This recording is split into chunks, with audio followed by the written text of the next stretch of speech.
여러분, 오늘 말씀의 제목이 행복한 예배자입니다. 그러니까 사람이 어떻게 행복해질 수 있을까? 이 땅에 살아가면서 하나님의 은혜를 잊어버리지 않으면, 그 은혜를 알게 되면 행복한 예배자가 됩니다. 하나님이 얼마나 나를 사랑하시는지 하나님의 사랑을 느끼게 되면 우리 행복한 예배자가 되죠. 그런데 왜 행복하지 않고 불행하다고 생각하는가? 은혜를 모르니까 불행한 것이고, 하나님이 우리를 이 사랑하시는 것에 대해서 느끼거나 깨닫지 못하니까 스스로 자기를 불행하다 이렇게 생각을 해요. 땡볕에서 택시를 기다리던 사람이 지나가는 택시를 마침 잡아탔어요. 요즘에는 이런 경우들이 참 드물죠. 전부 다 그 콜로 불러서 택시를 타고 다니는데, 이런 일이 있기 전에는 그냥 기다려서 택시 지나가는 거 잡아탔습니다. 빈 차라고 쓴 택시를 붙잡아 타거든요. 한참 가다가 정신이 난 기사가 기사에게 물어봅니다. 그런데 지금 내가 어디로 가고 있는 겁니까? 그랬더니 그 말 듣던 기사가 깜짝 놀라가지고 손님 언제 타셨습니까? 건망증이 심하게 이렇게까지 되는 거죠. 어떤 젊은이가 책을 하나 그 잡지에다 글 하나 올린 게 있는데요. 그 부모님의 건망증에 대한 글을 올렸어요. 제목이 부창부수 집안, 이런 제목으로 글을 올렸더라고요. 아버지가 출근할 때 정신이 없죠. 그럼 누구나 다 동일합니다. 막 바쁘게 출근하다 보게 되면 이것저것 챙길 것도 많고, 그러다 보게 되면 또 놓고 나가는 것도 있고, 그래 뭐 서류 가방 들랴, 차키 챙기랴, 또 때로 염색약도 뿌리고 막 전쟁을 치르는 것처럼 출근하죠. 근데 무사히 출근에 성공했는데 한참 운전하던 아버지가 뭔가 빠뜨린 것 같아가지고 핸드폰 꺼내 집으로 전화를 했어요. 통화가 안 되는 거예요. 여러 번 해도 통화가 안 되니까 아버지가 속에서 욕을 합니다. 이놈의 새끼들 집안에서 도대체 뭘 하길래 전화도 못 박아, 귀에다 말뚝을 박았나, 막 그냥 막 속에서 막 분노가 막 치밀어 올랐어요. 근데 그날 하루 종일 통화가 되지 않았는데, 그날 집안에 있는 사람들은요, 하루 종일 없어진 TV 리모컨을 찾았어요. 아버지 급하게 나오느라고 이 핸드폰 들고 나온 게 아니라 리모컨 들고 나왔어요. 예전에는 핸드폰이 두꺼웠잖아요. 그걸 들고 나온 거란 말이죠. 근데 그 집안에 있었던 일입니다. 엄마가 오랜만에 미용실에 갔어요. 미용실 가서 미용실 그 머리 만져준 그 디자이너에게 요즘 오늘 중요한 일 있으니까 좀 머리 손질 빨리 해달라 부탁을 했어요. 그리고 시간이 없으니까 30분 만에 완성해 주세요, 이렇게 얘기를 했거든요. 근데 머리 손질을 하던 미용실 원장이 이렇게 얘기를 해요. 아유, 이왕에 오신 거 머리 많은 게 어때요? 훨씬 보기 좋을 텐데. 근데 훨씬 보기 좋을 텐데 그 말에 혹 넘어간 거죠. 그 어디 간만에 파마나 좀 해볼까? 그래서 머리를 말았어요. 근데 머리 말면 여러분 시간 많이 걸리죠? 한 3시간 정도 걸리잖아요. 말리고 그러느라고요. 팜하고 뿌듯한 마음으로, 훨씬 좋아 보이니까 그 마음으로 집에 왔는데 공기가 썰렁한 거예요. 머리하는 바로 그날이 큰딸의 결혼식이거든요.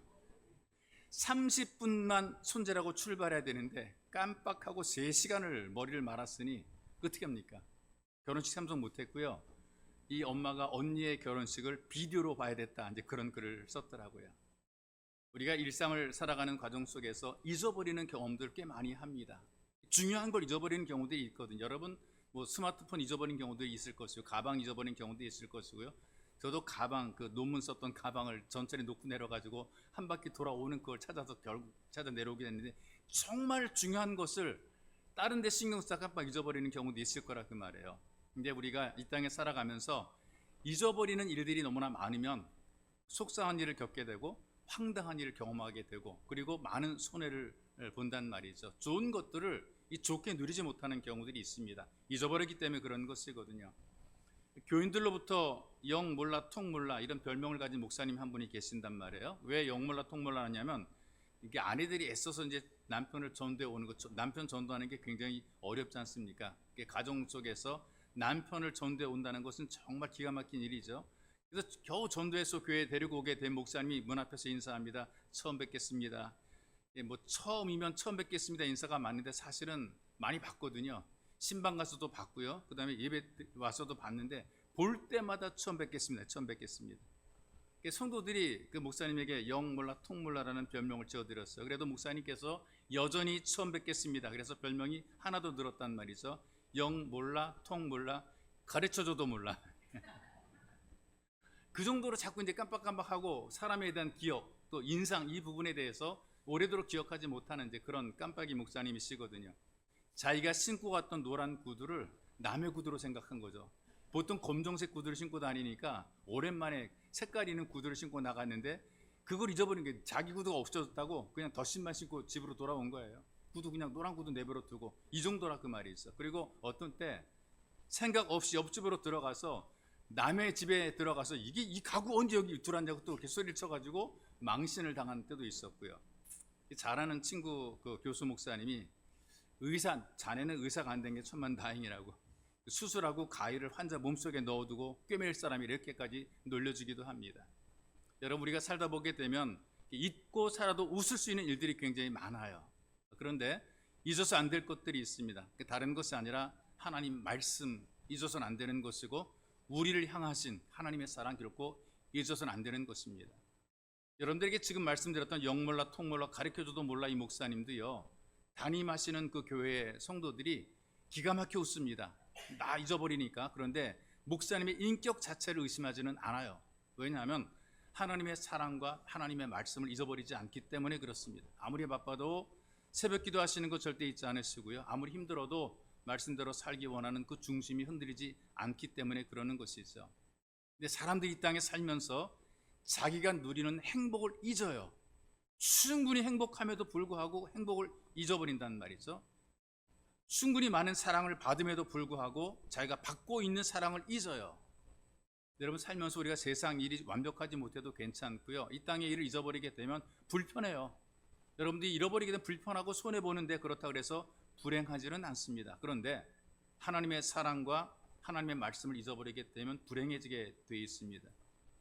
하나님의 사랑이 우리를 행복하게 만들고 하나님의 말씀이 우리를 풍성하게 하고 하나님의 은혜가 우리 영혼을 범사에 잘되게 하고 그 다음에 강건하게 만들어 주시기 때문에 그런 것이죠. 그래서 오늘도 우리가 우리를 사랑하시는 바로 그 하나님을 통해서 행복한 예배자가 되는 것입니다. 왜 어떻게 우리가 행복한 예배자인가? 우리 여러분과 제가 교도한 이 석절의 말씀 속에 하나님이 우리에게 베풀어주는 이 행복이 가득 담겨져 있습니다. 그 행복이 어떤 것이냐면은 하나님께서는, 바로 우리 주님께서는 각 사람의 눈높이에 맞춰주시고 계신다는 것입니다. 우리의 눈높이에 맞게 우리에게 합당한 사랑을 주고 계시는 거라 그 말이죠. 동일하게 적용하면 우리가 못 따라갈 때가 많아요. 미달이 되는 사람들이 많은데 각자에게 맞도록 우리에게 사랑을 베풀어 주고 계시는 것이란 말이죠. 우리나라에 사랑이란 단어가 하나밖에 없잖아요. 사랑하면 거기에 다 통한단 말이죠. 그 한마디에 다 들어가 있어요. 사랑해. 그 말에 이 온갖 것들이 뭐 엄마, 아버지, 그 다음에 또 뭐 아이들, 친구, 연인, 이 사랑이라는 그 말 속에 모든 관계를 다 포함해서 우리가 얘기를 해요. 내가 너를 사랑해. 다 들어있단 말이죠. 그런데 이 성경에 쓰여진 그리스어에는 사랑이란 단어를 세분해 놓은 것을 우리가 볼 수 있는데요, 지금 이 본문에도 그렇게 나오고 있습니다. 가족 간의 사랑이 있잖아요. 가족 간에서 스톨게라고 얘기를 해요. 스톨게.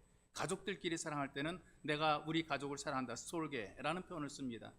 이를테면은 부모가 자식을 사랑하거나 또 자식이 부모를 사랑하거나 또는 그 가족끼리, 형제끼리 서로 사랑할 때에 스톨게라는 표현을 쓰고 있고요. 그 다음에 남녀 간의 이성적인 사랑이 있잖아요. 서로 끌리는, 성적인 끌리는 사랑을 에로스라는 표현을 써요. 에로스.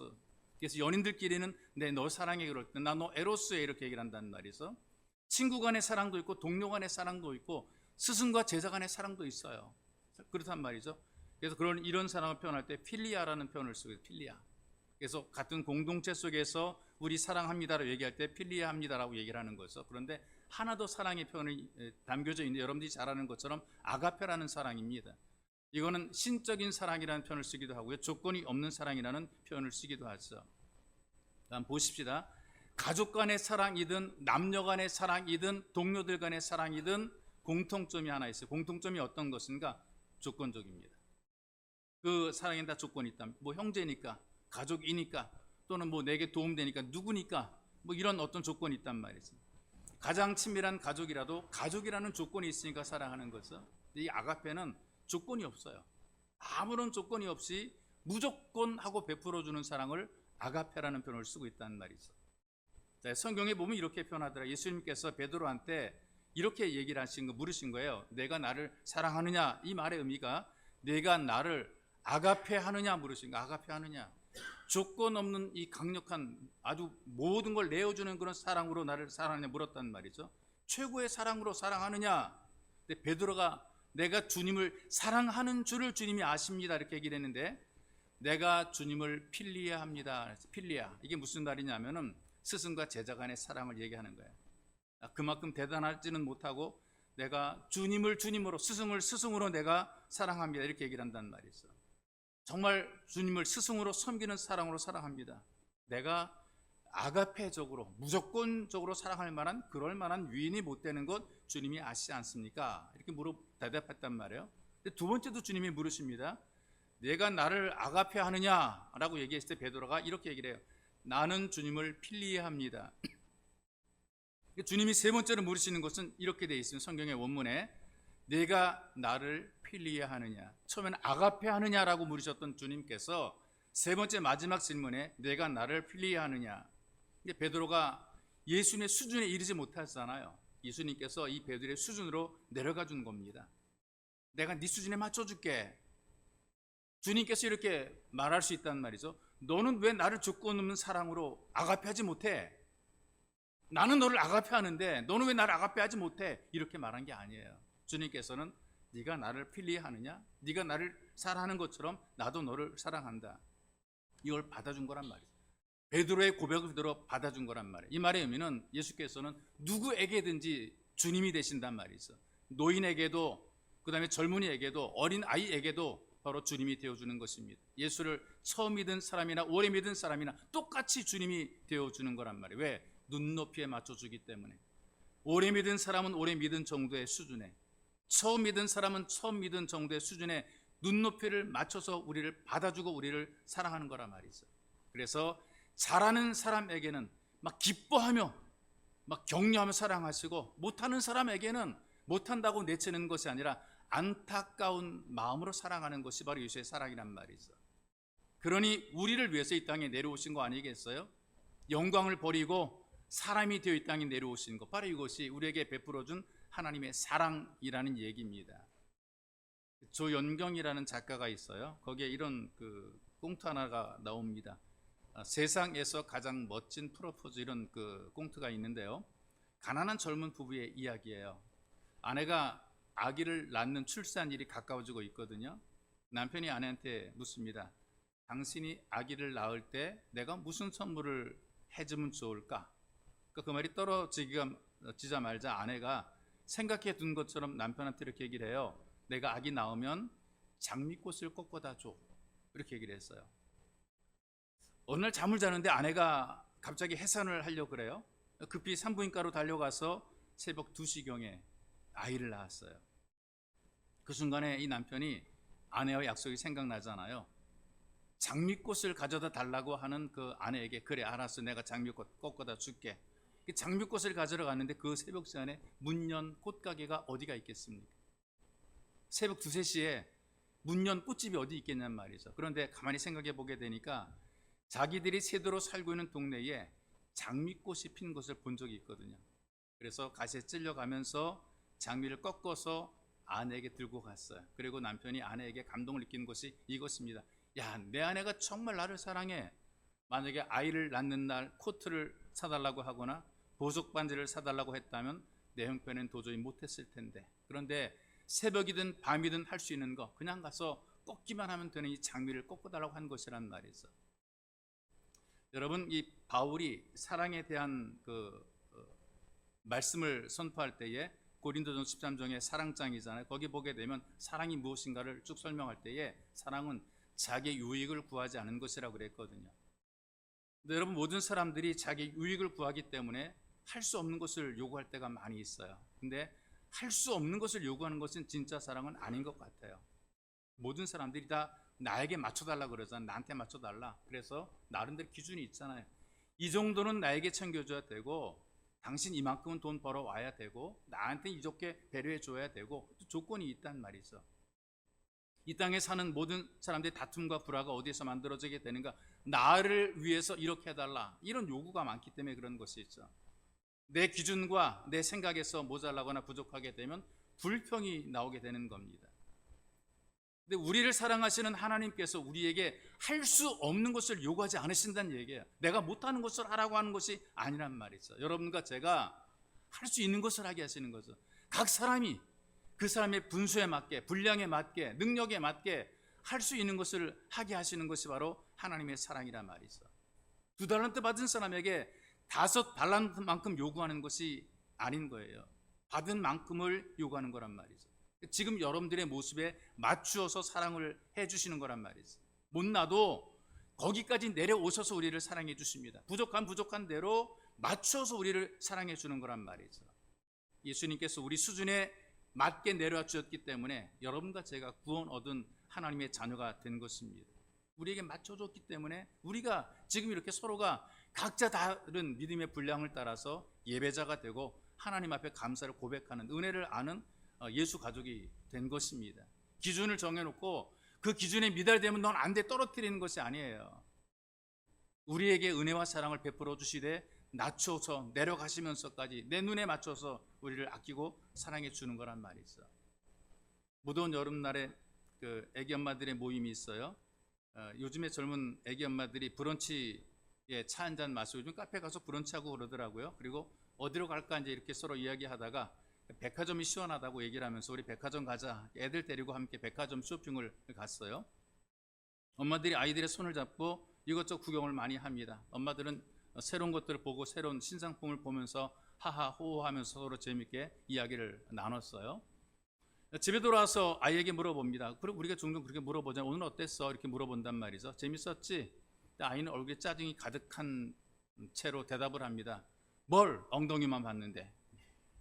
엄마 손을 잡고 따라다니다 보니까요, 애가 본 것은 자기 눈높이에서 뭐가 보이는 줄 아세요? 아줌마들의 엉덩이 보이는 거예요. 이따만한 엉덩이, 요따만한 엉덩이, 대따 큰 엉덩이만 눈에 보인 거란 말이에요. 그러니까 아이의 눈높이에 맞추지 않고 자기들만 좋아서 다녔단 말이에요. 자기 눈높이에 맞게. 엄마들의 눈높이에 맞춰 돌아다니니까 애들이 볼 때 하나도 자기는 재밌는 게 아무것도 없는 거라 그 말이야. 눈높이에 맞추는 것이 너무나 중요합니다. 낮 온도가 한 34도까지 치솟았던 그 여름에 대구에서 있었던 사건인데요. 한 가정집에서 에어컨을 둘러싸고 소동이 일어났어요. 더위에 지쳤던 18살 고등학생 딸이 에어컨을 켜려고 했어요. 그랬더니 전기력 걱정이 앞섰던 50대의 아버지는 원래 여름은 더운 곳이라고 견디라고 막았습니다. 물론 덥죠. 더워도 좀 방 안에서 시원하게 지내야 되는데 원래 더우니까 너 더위를 그대로 견디라. 옥신각신 뭐 아빠랑 딸이랑 말다툼이 이어지게 되는데 이 딸이 자기 고집을 안 꺾고 그 에어컨을 킨 거예요. 화가 난 아버지가 먼저 딸의 등을 손바닥으로 내리쳤어요. 이년아. 그리고 이렇게 말했을 겁니다. 돈 아까운 줄 알아야지 이년아. 그랬을 거예요. 근데 문제는 뭐냐 하면 더위 때문에 짜증이 막 폭발한 이 딸이 아빠 목을 졸라버린 거예요. 왜 때려? 그래도 아빠 목을 졸랐어요. 손톱으로 핥히면서 아빠에게 대들었어요. 드라마 속에 나온 장면을 상상해 보면 드라마에 어떻게 이걸 했을까 상상해 보니까 아마 이렇게 말했을 거예요. 어디 죽여봐요. 못 죽여요. 내가 죽을게. 막 이랬을 것 같아요. 대들었을 것 같아요. 그러면서 사기 그릇을 깨가지고 자기 자해를 했어요. 손목을 그어버리고 말았어요. 놀란 아버지가 이 독한 년하고 말렸습니다. 그리고 이 난투극이 아빠가 딸을 경찰에 신고하고서 중단이 됐는데요. 폭력 혐의로 아빠도 딸도 같이 불구속 입건이 됐어요. 이 부녀가 경찰 조사에서도 끝까지 실랑이 나게 됩니다. 신고 당사자인 아버지는 딸에 대해서 선처를 호소했죠. 딸은 오히려 그런 아버지를 강력하게 처벌해달라고 요구를 했습니다. 왜 이렇게 됐을까요? 눈높이를 서로 맞추지 못한 비극입니다. 서로 눈높이를 맞췄더라면, 딸은 아빠의 눈높이에 맞추고 아빠는 딸의 눈높이에 맞췄더라면 이런 비극이 일어나지 않았을 터인데 서로 비극이에요. 서로 맞추지 못한 비극이라 그 말이죠. 우리 주님께서는 다 우리에게 맞춰주시니 우리는 얼마나 행복한 사람입니까? 그 샌프란시스코라는 도시가 있거든. 미국 도시인데 기후가 늘 한결같아요. 가을 날씨처럼 늘 선선하고 좋습니다. 그래서 미국에 있는 모든 에이즈 환자들이 다 모인다 그래. 거기에 그 샌프란시스코에. 그래서 거기 가면 에이즈 환자만 사는 마을이 있고 에이즈 환자만 나가는 교회들도 있다 그래요. 근데 한 아들이 에이즈에 걸렸어요. 아버지가 순수레에 태워놓고 그 수레를 끌고 다니면서 에이즈 환자를 사랑합시다 그러고 다니는 곳이 샌프란시스코의 한 면입니다. 근데 거기에서 유능한 의사로 활동하던 여인이 있습니다. 소위 말하는 커리어 우먼이라고 얘기를 합니다. 능력이 탁월합니다. 혼자서 많은 것을 해낼 수 있는 그런 여인이죠. 의사로서 성공했어요. 일이 바쁩니다. 그러다 보니까 가정도 집안도 돌보지 못했어요. 남편에겐 늘 이렇게 얘기를 하죠. 날 좀 이해해달라. 내가 바쁘다. 내가 지금 할 일이 너무나 많다. 남편이 집안에 정을 붙이지 못합니다. 자꾸 바깥으로 나돌아요. 이 여자도 만났다가 저 여자도 만났다가 하필이면 에이즈에 감염된 여자를 만났어요. 결국엔 이 남자도 에이즈 환자가 되어버리고 말았습니다. 몸에 이상 증상이 나타나기 시작한 거죠. 그때 아내도 이런 사실을 알게 된 거야. 이 남편이 외도하다가 바람피다가 에이즈에 걸렸구나, 이거 깨닫게 된 거죠. 이때 여러분 어떻게 반응이 될까요? 미친놈, 나가 되져라. 보통 이제 한국 사람들이 이제 그 정서죠. 근데 이 아내가 남편 앞에 진지하게 사과를 합니다. 내가 내 일에 분주하다 보니까 아내 노릇을 못했다. 당신을 바깥으로 나돌게 해서 너무나 미안하다. 나 때문에 당신이 에이즈 환자가 되었으니 내 마음이 아프다. 그러니 당신이 에이즈 환자가 된 것은 나도 책임이 있다. 이렇게 살다 당신이 죽게 되면 나는 평생 죄인으로 살고 마음에 무거운 짐을 지고 살아야 된다. 그러니 우리 어차피 부부니까 당신이 걸린 에이즈 나도 걸려서 함께 살다 함께 죽읍시다 그랬어요. 그 친방 다시꿈이고요. 같이 살아갑니다. 아내가 남편의 눈높이에 맞추어서 사랑을 주는 거죠. 이상한 것은요, 아내에게 에이즈가 감염이 안 되는 거예요. 전염이 안 되는 거예요. 남편도 오히려 점점 더 회복이 된단 말이죠. 이게 놀라운 기적이라 그랬어요. 그리고 의학자들이 이것이 가능하다라고 진단합니다. 왜 그러냐면 이게 진짜 사랑의 힘이라는 것이죠. 사랑의 마음으로 충만하게 되니까 몸에 저항력이 생긴다는 거죠. 우리가 사랑의 마음을 품게 되면 그 몸에서 좋은 에너지가 나오잖아요. 좋은 에너지가 나오는데 이 몸에 저항력이 생기는 거죠. 그게 건강해진 거죠. 눈높이를 맞추게 되니까 극복이 되는 거란 말이죠.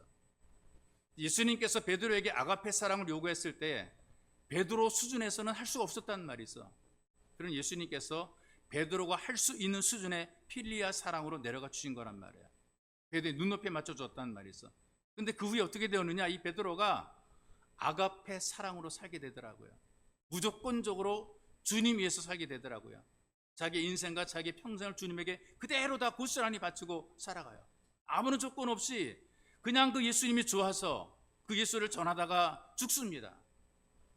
예수님이 내려오셔서 눈높이를 맞춰주시니까 그 눈높이에 맞춰 살다 보니까 오히려 더 높은 수준으로 이끌어 올라가더란 말이죠. 바로 이것이 이 은혜를 누리고 사는 것이 바로 행복이라는 것입니다. 여러분, 여러분들에게도 맞춰주는 사람은 아무도 없는데 예수께서는 여러분에게 맞춰주는 거예요. 여러분에게 맞춰줄 사람은 사실은 없어요. 그런데 예수께서는 여러분들을 맞춰주는 거란 말이죠. 그래서 이렇게 배려해준 사랑과 은혜를 잊지 않을 때 우리가 행복하게 되는 것입니다. 우리는 원래 버림받은 존재들이에요. 어차피 저주받을 존재들입니다. 죄로 태어난 사람들이기 때문에. 그런데 그런 나에게 내려오셔서 나를 하나님의 자녀가 되도록 이끌어 올리신 거 아니겠어요? 예수 믿게 만드시고 하나님의 자녀가 되게 하시고 예배를 드리게 하시고 예배당에 나오게 하시고 원근 각처에서 피곤하고 힘들어도 오게 하시고 하나님 앞에 믿음을 고백하게 하시고 하나님의 자녀로 끌어올리셔서 예배자로 만들어 놓으신 것. 그러니 그 예수를 우리가 기억할 때 우리는 행복한 것입니다.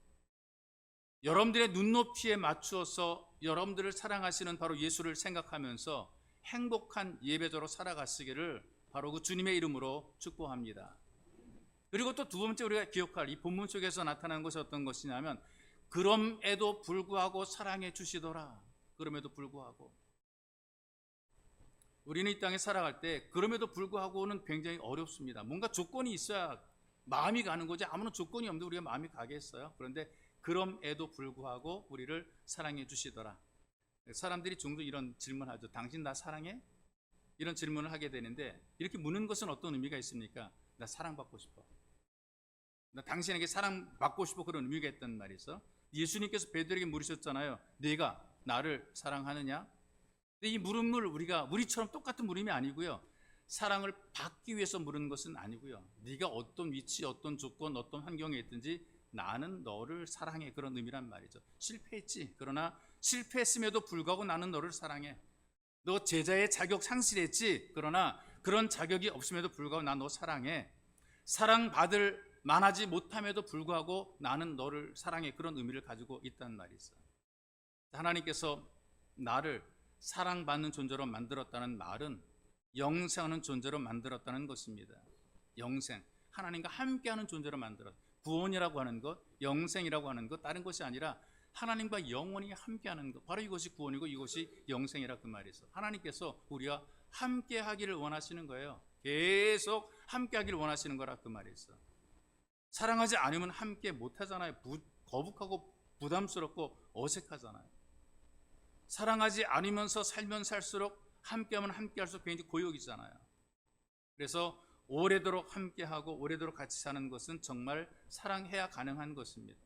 사랑하지 않으면 언제든지 헤어지길 원하는 거란 말이죠. 그렇다 지금 여러분과 함께 오래 살기를 원하는 사람은 누구냐 도대체. 여러분과 함께 검은 머리가 팥뿌리가 되도록 오래도록 살기를 원하는 사람이 누구냐. 도대체 누가 여러분과 함께 살라 그럴까요? 물론 아내도 남편도 가족도 자녀도 부모도 다 가능하거든요. 가족이니까 오래도록 함께 살려고 그럴 거란 말이죠. 그런데 그것도 잠깐인 거예요. 솔직히 말하게 되면 가족이라도요, 늙고 병들게 되면 빨리 가시라고 합니다. 왜? 우리 가족 모두의 평안을 위해서 이만 빨리 가시는 게 좋을 것 같습니다라고 생각을 하고 있단 말이죠. 함께 하는 게 아니라 그럼 이제 가시는 게 맞다.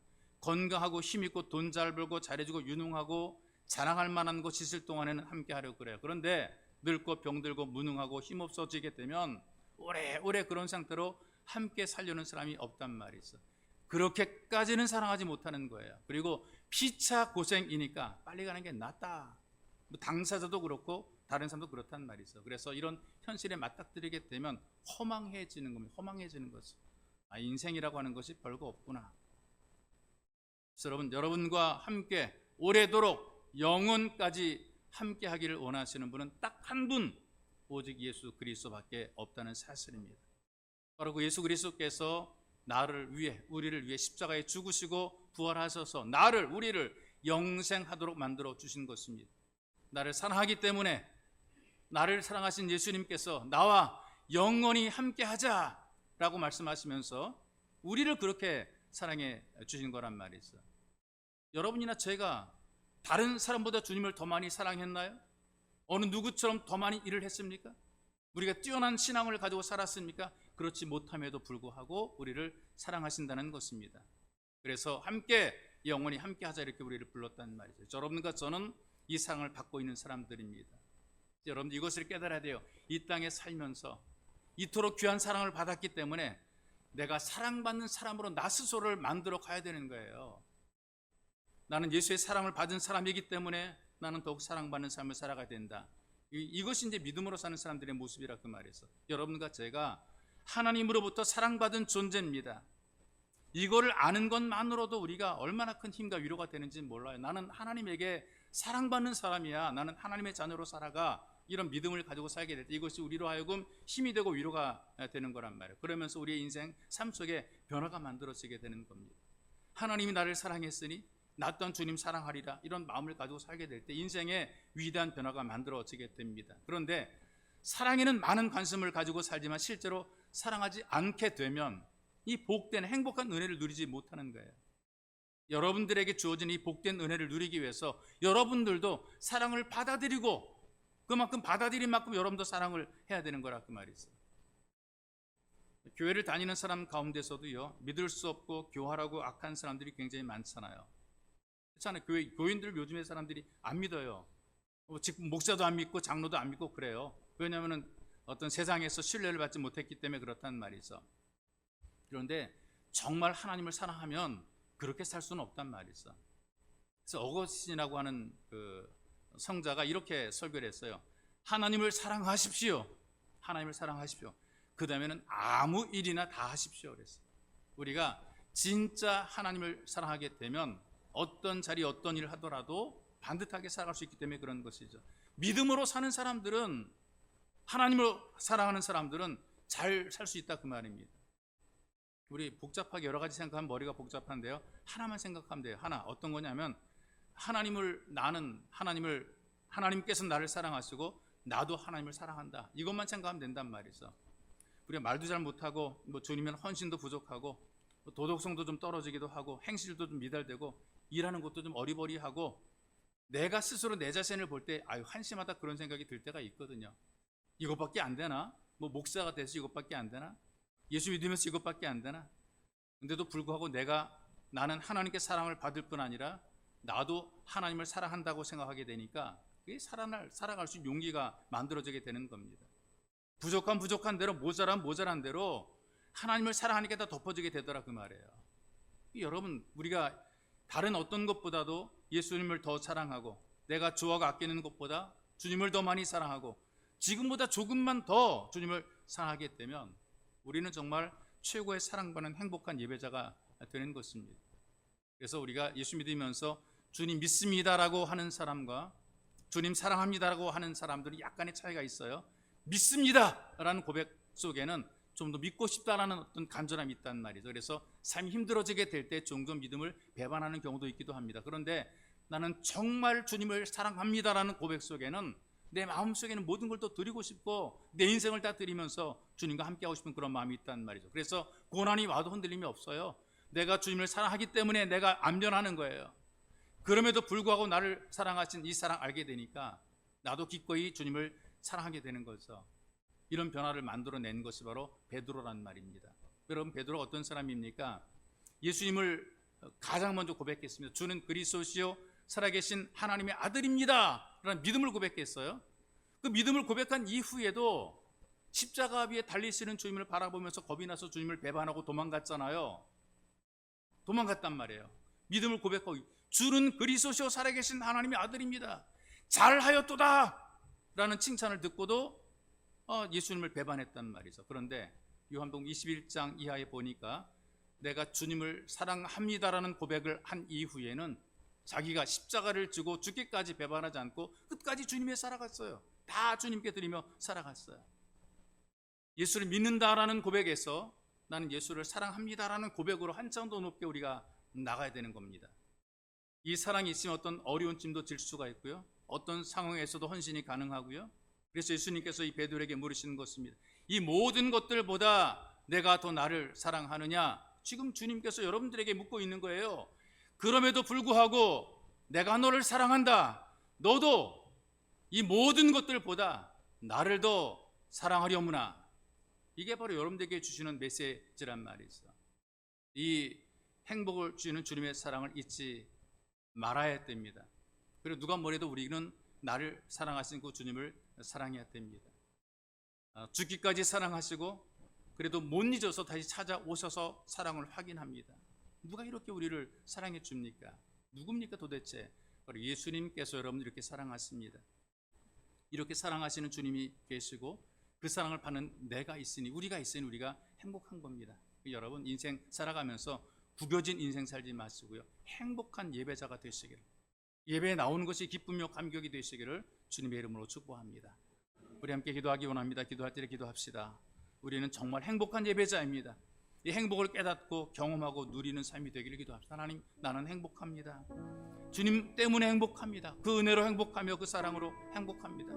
나에게 눈높이에 맞춰서 우리를 이끌어주시는 그 하나님의 사랑 때문에 내가 너무나 행복합니다. 그러니 내 눈높이에 맞춰준 주님의 사랑에 감격해서 나도 내 눈높이를 주님에게 맞춰갈 수 있도록 은혜를 더하소서 간절히 기도하시고, 그럼에도 불구하고 내가 못나고 부족하고 못하고 안함에도 불구하고 여전히 나를 사랑한 주님의 사랑, 그러니 주님, 이 주님의 사랑을 내가 받고 있으니 능력 있는 삶이 될 수 있도록, 내가 격려받고 위로받아서 내가 능력 있는 삶을 살아갈 수 있도록 하나님 우리에게 은혜를 베풀어 주시고, 나를 불쌍히 여기시는 주님, 나를 보소서, 내 현실을 보소서, 내 모습을 보소서, 내 마음을 보소서, 약한 거 부족한 거 모자란 거 채워주시고 주님 때문에 행복한 고백이 있도록 은혜 베풀어 주옵소서. 간절히 기도하기 원합니다. 기도하겠습니다.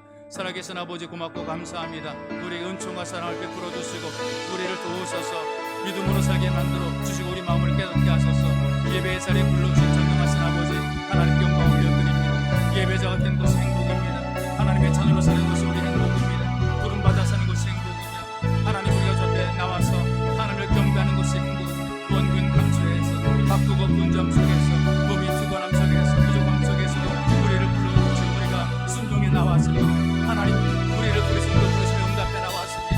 하나님, 은혜가 여기 있게 주님께 감사와 영광 올려드립니다. 내 눈높이 마셔서 부족한 나에게 맞춰준 주님의 사랑을 믿고 이 주님의 사랑을 깨달아 우리가 더욱더 하나님을 사랑하며 높이고 하나님의 눈높이 맞춰가는 복 있는 삶, 갈수록 성방에 가는